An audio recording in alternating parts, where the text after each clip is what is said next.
hello हजुर हजुर को पो बोल्नुभयो चिन्नुभयो गाह्रै पऱ्यो त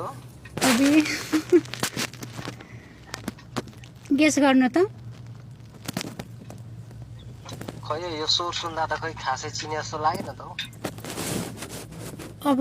धेरै भयो नि त नबोलेको त्यही भएर होइन होला के भन्नु मैले चिनेकै हो धेरै बोलेको हो भनौँ भने हजुरले विश्वास मान्नुहुन्न होला खै म पो कन्फ्युज भयो त अनि चिन्न गाह्रो पऱ्यो त मलाई त तपाईँको नाम भन्नु त हजुर हजुरको नाम भन्नु त होइन नाम त नभनौँ होला हौ म भनिदिउँ भन्नु त भीम हो हो त अनि हजुरले पो बिर्सिनु भयो मैले त कहाँ बिर्सिनु सक्छु र हो होइन साथै भन्नु त कहाँ को बोल्नु भयो होइन हजुरले चिन्नुहुन्छ भने ठिकै छ बोलौँ होइन अब चिन्नुहुन्न भने किन बोल्नु र होइन यसो भनेपछि त म चिनिहाल्छु नि म फलाना हो फलाना ठाउँदेखि गरे भनेपछि त चिनिहालिन्छ नि होइन होइन अब हजुरले नै माया मारिसक्नु भयो रहेछ अब केलाई पुरानो घाउलाई के कोटाउनु है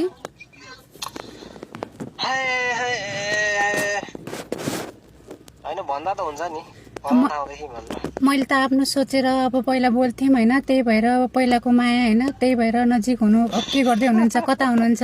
भनेर सम्झेर फोन गरेँ अब हजुरले नै बोल्ने मान्नुहुन्न भने त अब मैले के भन्नु र ए भगवान् कहाँ त्यस्तो मैले सोचेकै छैन नि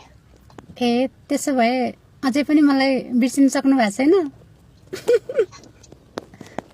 अब मैले अब को अब मैले चिनेकै त छुइनँ अब कसरी अब बिर्सिने नबिर्सिने कुरा हुन्छ हौ अनि अब हजुरले पनि त माया गरेको मान्छे थियो होला नि सम्झिनु त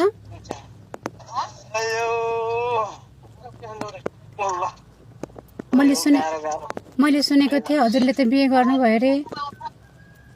ए भगवान् को बोल्नुभयो तपाईँ भन्नु त म ठ्याक्कै यहाँ फलाना ठाउँदेखि फलाना बोलेको भनिदिनु त म अनि म याद भइहाल्छ क्या मलाई याद आइहाल्छ होइन होइन म त त्यसरी त भन्दिनँ फेरि भोलिका दिन मलाई अप्ठ्यारो पार्नुभयो भने हजुरले त्यस्तो हुँदैन हौ लु भन्नु न हौ एकचोटि चाहिँ मलाई को बोल्नुभयो भन्नु त तपाईँ यसो गेस गर्नु न ए भगवान् अब मैले गेस्ट गरेँ त म गेस्ट गरेँ तर खै हजुर कोसँग बोल्नुहुन्थ्यो विवाह अगाडि भन्नु त गेस गर्नु त विवाह अगाडि मलाई थाहा छ हजुरको